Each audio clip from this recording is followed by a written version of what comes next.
السلام عليكم ورحمة الله نحمده ونصلي على رسوله الكريم أعوذ بالله من الشيطان الرجيم بسم الله الرحمن الرحيم সম্মানিত দর্শকবৃন্দ, আপনারা যে যেখানে আছেন আশা করি ভালো আছেন, সুস্থ আছেন। শুরু করতে যাচ্ছি বাংলা টিভির নিয়মিত অনুষ্ঠান ইসলামের আলো। আমাদের এই অনুষ্ঠানের পক্ষ থেকে আপনাদেরকে জানাচ্ছি অসংখ্য মোবারকবাদ ও শুভেচ্ছা। আমাদের কাছ থেকে প্রতিদিন একটি করে দিন বিদায় নিয়ে যাচ্ছে। শুরু করতে যাচ্ছি আমাদের নিয়মিত অনুষ্ঠান। আমাদের স্টুডিওতে আজকে উপস্থিত আছেন আমাদের নিয়মিত আলোচক হযরত মাওলানা মাসুদ ইকবাল সাহেব।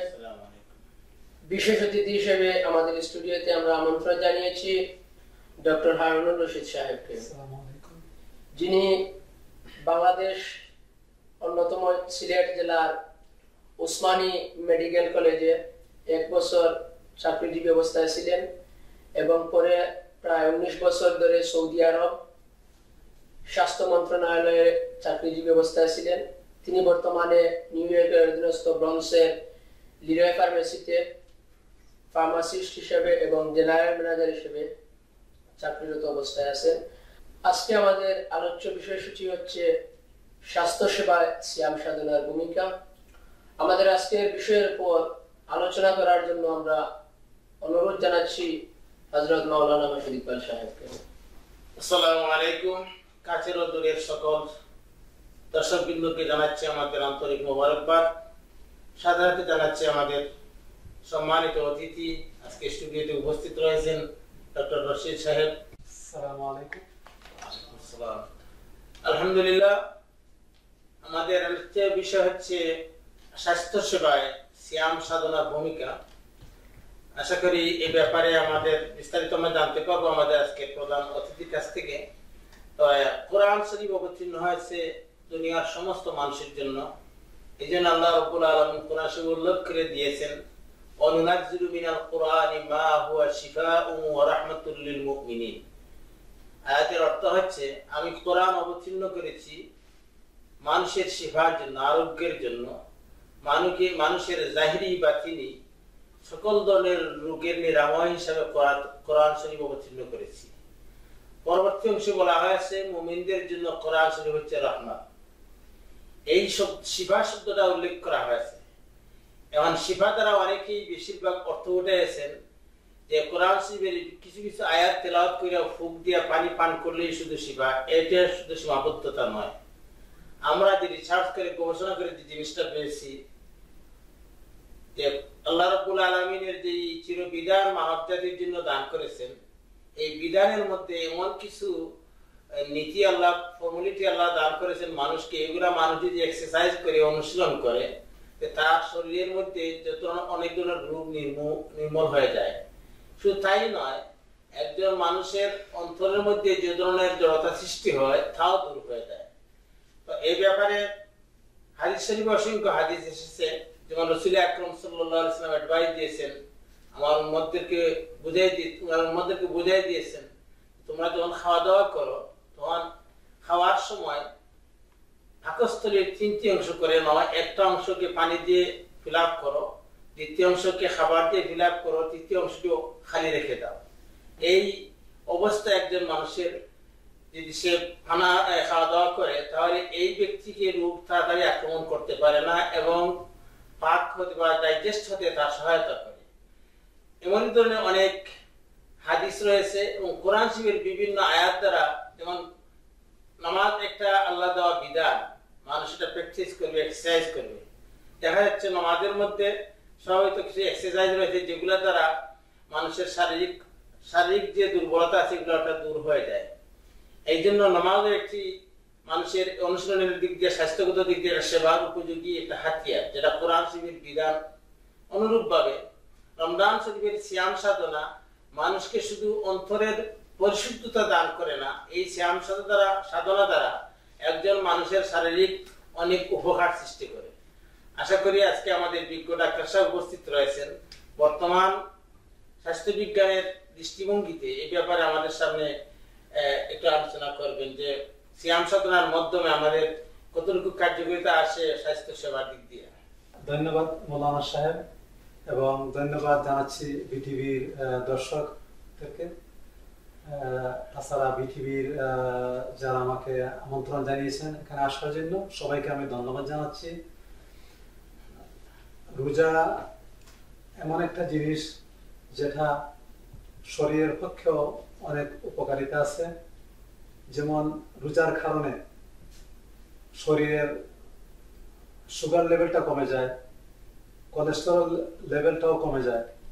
তাছাড়া আমাদের শরীরের কতগুলো রিস্ক ডিজিজ আছে যেগুলো আমাকে কার্ডিওভাস্কুলার ডিজিজ, সেই ডিজিজটাও আমাদের জন্য অনেক কমে যায় রোজা রাখার মাধ্যমে। যে হাই রিস্ক যাকে বলে, সেই রিস্কটাও কমে যায়। রোজা রাখার কারণে অনেক সময় ডাইজেস্টিভ সিস্টেম যেটা, এটা অনেক রেস্ট পায়, এটা শরীরের জন্য খুবই উপকারী। তাছাড়া ডিটক্সিফিকেশন অফ দ্য বডি যেটা, এটা অনেক সময় কমে যায়। তাছাড়া বডির লাইটনেস যেটা, ওটা আমরা ফিল করি। তাছাড়া রোজা রাখার কারণে স্পিরিচুয়াল কানেকশন যেটা, এটাও বেড়ে যায়। ইন্টারমিটেন্ট ফাস্টিং যেটা, সেটা রিডিউস করে ডায়াবেটিস এন্ড কার্ডিওভাস্কুলার ডিজিজ, এটা আমাদের জন্য খুবই উপকারী। সিয়ামের মাধ্যমে এটা কিভাবে সলিউশন হয়? যখন আমরা আমাদের খাবারটা যখন আমরা খাবো, সেই খাবারটাকে যদি আমরা একসাথে না খেয়ে যদি আমরা ডিভাইড করে খাই, তাহলে এটা আমাদের জন্য খুবই উপকারিতা। এখানে একটা প্রশ্ন আমাদের মধ্যে মেলে আসছে। আমরা বিভিন্ন জায়গায় আমরা শুনে থাকি যে ক্ষুধা যখন আমাদের মধ্যে থাকে গ্যাস বেড়ে যায়। সেই কথাটুকু মানে আপনার দৃষ্টিতে কতটুকু কার্যকরী কথাটা? ক্ষুধার জন্য যে গ্যাস বেড়ে যায় সেটা সঠিক না। মানে আপনি বলতে চাইছেন ক্ষুধা মানে ক্ষুধা ছাড়া গ্যাস বাড়ে না? না, ক্ষুধা ছাড়া গ্যাস বাড়ে না। সিয়াম সাধনার মাধ্যমে গ্যাস বাড়বে না? গ্যাস বাড়বে না। গ্যাস বাড়তে হয় যখন অ্যাসিডের পরিমাণটা যখন স্টমাকে বেড়ে যায়। আমি এখানে কি অ্যাড করতে পারি কথাটা? জি, অবশ্যই আপনি অ্যাড করতে পারেন। বলেন। অনেক সময় ডাক্তারের থিওরি মতে ওনারা অ্যাডভাইস দেন যে পেট খালি রাখবেন না, তারা গ্যাস্ট্রিক রোগী যারা কিছু না কিছু খাইবেন। তো রমজান মাসে তো দীর্ঘ 16.5 ঘন্টা 16 ঘন্টা সময় না খেয়ে থাকতে হয়, কোনো কিছুই ঢুকানো যাবে না পেটে। এতে কি ওই যে ডাক্তারি থিওরি মতো যে গ্যাস ক্রিয়েট হয়, যারা গ্যাস্ট্রিক রোগী, এটার কোনো অসুবিধা? যারা গ্যাস্ট্রিক রোগী, যাদের গ্যাস আছে আগের থেকে, যাদের আগের থেকে গ্যাস আছে তাদের একটু গ্যাস বাড়ে, কিন্তু সেই বাড়াটা তেমন ক্ষতিকর না। যতটুকু উপকারিতা আমরা পাই অন্যান্য দিক দিয়ে, সেই তুলনায় এটা ক্ষতিকর না। স্বাভাবিক যেটা থিওরি আমরা শুনে থাকি যে পেট খালি হলে গ্যাস বাড়তে থাকে, তো গ্যাসের ভিতরে যে তখন নাকি কিছু জিনিস আছে পেটের ভিতরে যে আমাদের এই পাকস্থলীর মধ্যে ওরা কামড়াইতে থাকে, কথাটা কতটুকু? যখন পাকস্থলীতে যখন অ্যাসিড ফর্ম হয়, তখন কামড়াতে থাকে, এটা আসলে ঠিক। ওরা খারাপ, ওটা অ্যাসিড কাজ করে, অ্যাসিডের কাজ করে। অন্য কোনো ধরনের কোনো জানতার আছে কিনা? জীবাণু নাই, যেটাকে শেষ পর্যন্ত বলা হয় যে অনেক সময় শুনে থাকি আলসার নাকি হয়। আলসার, অ্যাসিডটা যখন চামড়ার মধ্যে পড়ে তখন ওখানে ঘায়ের সৃষ্টি হয়। আচ্ছা আচ্ছা, এটাকে আমরা সাধারণত গ্যাস্ট্রিক আলসার বলে থাকি। তো এই দীর্ঘ সময় উপবাস থাকলে, যদি অ্যাকচুয়ালি আগের থেকে যদি গ্যাস থাকে, অ্যাসিড থাকে, আগের থেকে যদি থাকে, তাহলে সেটা একটু ক্ষতিকর আছে। এখানে আমি আপনার একটা কথা বলতে চাই যে কুরআন হাদিস দ্বারা সিয়াম সাধনায় মানে স্বাস্থ্যের কতটুকু ভূমিকা রাখতে পারে সিয়াম সাধনার মাধ্যমে? এটা আমরা অবশ্যই বলতে যাচ্ছি। ডাক্তার সাহেব কথার প্রেক্ষিতে আমরা যেটা আমাদের আলোচনার মধ্যে বিষয়টা আসছে যে এই যে দীর্ঘ সময় উপবাস থাকলে কোনো ক্ষতি হওয়ার কোনো কারণ নেই, বরঞ্চ এটা স্বাস্থ্য সেবা দিক দিয়ে খুবই উপকারী। স্বাস্থ্য কোরআন আমরা আগে আলোচনার মধ্যে আনছিলাম যে কথাটা আমরা পরিষ্কার বুঝে নিয়েছি যে ইসলামের প্রতিটি বিধান মানুষের শরীরের দিক দিয়ে খুব উপকারী। খাওয়া দাওয়ার একটা লিমিটেশন আছে, একটা কথা আছে যে অনেক সময় আমরা ইফতারের সময় অনেক কিছু খাই, এই খাওয়াটা কিভাবে আমরা খাইলে আমাদের পেটের মধ্যে কোনো ক্ষতি করবে না? যদি আমরা একটা হলো শরীর সম্মত হলো এটার নাম দেওয়া হয়েছে ইফতার, অল্প একটু দিয়ে রোজা ভাঙ্গা, কিন্তু আমরা আমাদের পরিবেশ আমাকে বাধ্য করে খাইতে খাইতে খাইতে একদম আপনাদের তেল মতো এই জিনিসটা কেমন? একসাথে এত বেশি খাবার খাওয়াটা ঠিক না, পারতপক্ষে এটাকে একটু ভাগ করে খেলে একটা উপকারিতা আছে। ভাগ করে খাওয়া, ভাগ করে খাওয়া।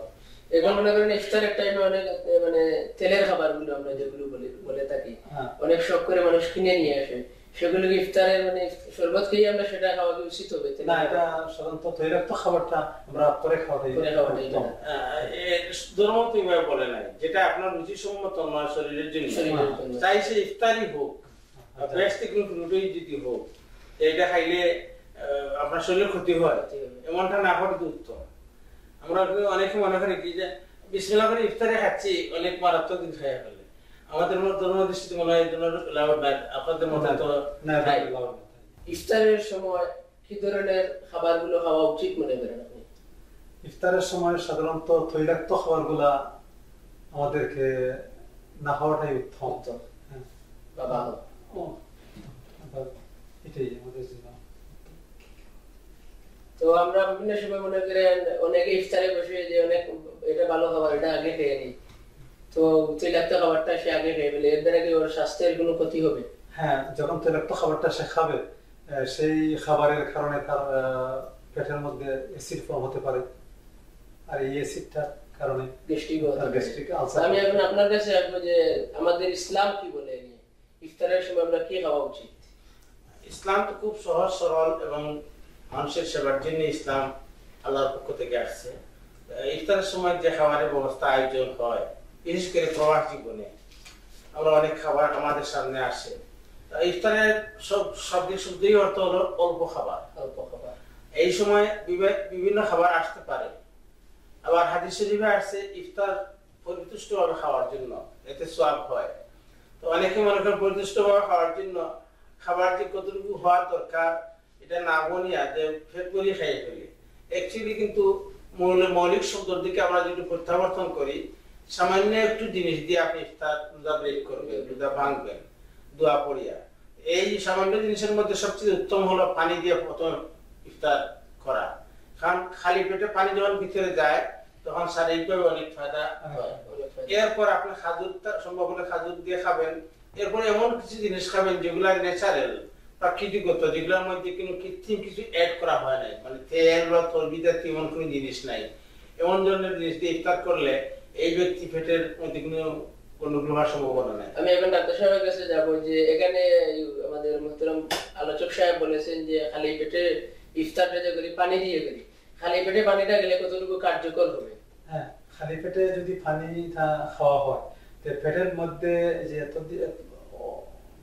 অনেকক্ষণ যাবত পেটের মধ্যে কোনো খাবার না থাকার কারণে পেটের মধ্যে কিছুটা অ্যাসিড ফর্ম হয়ে যায়, তো এই অ্যাসিডটা নিউট্রালাইজ হয়ে যায়। ধন্যবাদ ডক্টর সাহেবকে। আরেকটা প্রশ্ন আমাদের ইমেইলের মাধ্যমে আসছে এখন যে রমজানের রোজা রেখে বা আমরা অনেক সময় মনে করেন ডায়াবেটিস হাই হয়ে যায়, তো একটু টেস্ট করে দেখি আমাদের কি অবস্থা, এটা কি শরীয়তের দৃষ্টিতে এই সুগার টেস্ট করা যাবে? এটা ওই সময় তো ডায়াবেটিসের এই আধুনিক সিস্টেমটা ছিল না, যখন শরীয়ত প্রবর্তিত হয় কথাটা হলো খুব ইজি, যে এটা মৌলিক রুল আছে, রোজা নষ্ট হওয়ার কিছু মৌলিক রুল আছে কিতাবের মধ্যে, যে সকল রুল অনুসরণ করলে বা যে সকল কাজ করলে রোজার মধ্যে ক্ষতি সৃষ্টি হয়, যেমন একজন মানুষ কৃত্রিম উপায়ে তার ক্ষুধা নিবারণের জন্য কোন মেডিসিন ভিতরে ঢুকাই দিচ্ছে রিল্যাক্স পাওয়ার জন্য, শান্তি পাওয়ার জন্য, অথবা এমন কোন সুগন্ধি ভিতরে ঢুকাচ্ছে যার কারণে পেটের ক্ষুধা দূর হয়ে যাচ্ছে, বর্তমানে এগুলা অনেকটা আবিষ্কার হয়ে গেছে। এমন জাতীয় কোন ঔষধ যদি হয় যেগুলা ক্ষুধার নিবারণের কাজে ব্যবহৃত হয়, অথবা এমন কোন সুগন্ধি হয়, অথবা এমন কোন টেস্টের ব্যাপার হয় যেটা গিয়ে একজন মানুষের রোজার যে মৌলিক উদ্দেশ্য এটার উপর আঘাত হানে, এগুলা বর্জনীয়। আর উনি এই সময় এইটা যদি ওনার জন্য করা একান্ত প্রয়োজন হয় তাহলে তিনি রোজা ভেঙে ফেলবেন, স্বাভাবিক অবস্থায় চলে আসবেন, যে দিনে রোজা তিনি ভাঙবেন সেই দিনে রোজাগুলা রমজানের পরে তিনি কদা হিসেবে আদায় করেন। উদাহরণস্বরূপ এটা বলা যেতে পারে ডায়াবেটিস রোগীদের এরা প্রতিদিন হয়তো কয়েকবার তারা টেস্ট করতে হয়, ব্লাড টেস্ট করতে হয়। তো ব্লাড টেস্ট করতে গিয়ে ওরা কিন্তু এখানে কেটে কোনো প্রবাহিত রক্তের ব্যবস্থা করেন না। প্রবাহিত রক্ত যদি বাইর হয়, শরীর থেকে রক্ত বাইর হয়ে প্রবাহিত হয়, ওজন নষ্ট হয়। আর এই টেস্টের জন্য যে রক্ত ইউজ করা সামান্য রক্ত, এটা শরীরের দৃষ্টিতে এলাও টেস্ট করার জন্য যে ওনার শরীরের রক্তর প্রবাহটা স্বাভাবিক অবস্থায় আছে না কোন গন্ডগোল হচ্ছে। এখানে একটা প্রশ্ন আসতে পারে আমাদের দর্শকবৃন্দের কাছে মনে, যে আপনি যে কথাটা বললেন টেস্টের মাধ্যমে অনেকে কিছু মানে ডায়াবেটিস কমানোর জন্য বা ইন্স্যুরেন্স নিয়ে থাকে, এটা কি শরীয়তের দৃষ্টিতে জায়েজ? এটা আমাদের থিওরি হলো, ধর্মীয় থিওরি হলো এমন কোন ইন্স্যুরেন্স ইউজ করবেন যেটা দ্বারা আপনার ক্ষুধা নিবারণ হয়, এই ব্যাপারে শরীয়তের নিষেধ আছে। এটা আশা করি আমাদের সম্মানিত অতিথি বলে দিবেন যে ওনার ইন্স্যুরেন্সের মধ্যে যে ক্ষুধা নিবারণের কোনো ব্যবস্থা আছে কিনা। ইনসুলিনের মধ্যে ক্ষুধা নিবারণের কোনো ব্যবস্থা, এটা শুধু রক্তের উপর তার প্রভাব বিস্তার। আমি ডাক্তার সাহেবের কাছে আসছি এখন শরীরের ওজন কমানোর ব্যাপারে ঔষধের চাইতে সিয়াম সাধনার ভূমিকা কতটুকু হতে পারে? সিয়াম সাধনার উপকারিতা ওজন কমানোর ব্যাপারে কিছুটা কাজ করে। যদি আমরা খাওয়া দাওয়াটা সিয়াম সাধনার রমজান মাসের পরে যদি আমরা আমাদের রেগুলার খাবারটা যদি আমরা ভাগ করে খাই তাহলে, এবং অল্প করে খাই। এখানে আপনারা মনে করেন ভাগ করে যে বলেছেন, আপনাদের তো একটা ডায়েরি বুক আছে, কার কিভাবে খেতে হয়। জি, ওটা যদি একটা রুটিন মাফিক যদি খাওয়া হয় তাহলে ওজনটা কমে যাবে। তো আমার না দীর্ঘ সময় যে একটা প্রশ্ন হতে পারে আমাদের কাছে, যে দীর্ঘ সময় যে আমরা উপবাস থাকি, এতে কি আমাদের ওজনের ব্যাপারে কোনো সাহায্য হয়? ওজন কমে কিনা? হ্যাঁ, সাহায্য হয়, ওজন কমে। তো অনেক সময় আপনারা তো আপনাদের থিওরি মতো ঔষধ দিয়ে একজন ব্যক্তির ওজন কমানোর ব্যবস্থা দেন, ঔষধ দিয়ে এবং এক্সারসাইজের অ্যাডভাইস দেন। তো রমজানের সিয়াম সাধনা তো একটা এক্সারসাইজের মতন। তো এটা কি কোনো ফায়দা হচ্ছে কিনা? এটা ফায়দা হচ্ছে। তাহলে বোঝা গেল সিয়াম সাধনায় ওজনের ব্যাপারে আমাদের সহায়তা করতেছে। ধন্যবাদ জানাচ্ছি আমাদের নিয়মিত আলোচক সাহেবকে আমাদের আজকের এই স্টুডিওতে আসার জন্য, এবং সাথে সাথে আমি ধন্যবাদ জানাচ্ছি ডক্টর হারুনুর রশিদ সাহেবকে আমাদের স্টুডিওতে আসার জন্য। সম্মানিত দর্শকবৃন্দ, আমরা এতক্ষণ আলোচনায় যা বুঝতে পারি যে সিয়াম সাধনা শুধু ইবাদত নয়, স্বাস্থ্যের জন্য সিয়াম সাধনার গুরুত্ব অপরিসীম। পূর্ববর্তী আমরা অনেক আলোচনা সিয়াম সাধনা সম্পর্কে আলোচনা করেছি, আপনারা শুনেছেন। আশা করি আপনারা অনেক উপকৃত হয়েছেন আমাদের অনুষ্ঠানের মাধ্যমে। সম্মানিত দর্শকবৃন্দ, আজকে আমাদের অনুষ্ঠানের একেবারে শেষ প্রান্তে আমরা চলে এসেছি। আমরা এখন বিদায়ের পালা। বিদায়ের পূর্বে আপনাদেরকে আমাদের কাছে প্রশ্ন করার ঠিকানা পরিচালক ইসলামের আলো, Bangla TV design studio, 7120 Avenue, Jackson Heights, new York 11372, এবং আমাদের কাছে ইমেল করতে পারেন islamo.alo.btv@gmail.com। সম্মানিত দর্শকবৃন্দ, দোয়ার মাধ্যমে আজকের অনুষ্ঠান সমাপ্ত। আসসালামু আলাইকুম ওয়া রাহমাতুল্লাহ। দোয়া পরিচালনা করবেন আমাদের নিয়মিত আলোচক হযরত মাওলানা মাসুদ ইকবাল সাহেব। اللهم آمين. ربنا تقبل منا إنك أنت السميع العليم وتب علينا إنك أنت التواب الرحيم. اللهم إنك عفو تحب العفو فاعف عنا يا كريم. واجعل آخر كلامنا عند الموت لا إله إلا الله محمد رسول الله صلى الله عليه وسلم. السلام عليكم. السلام عليكم.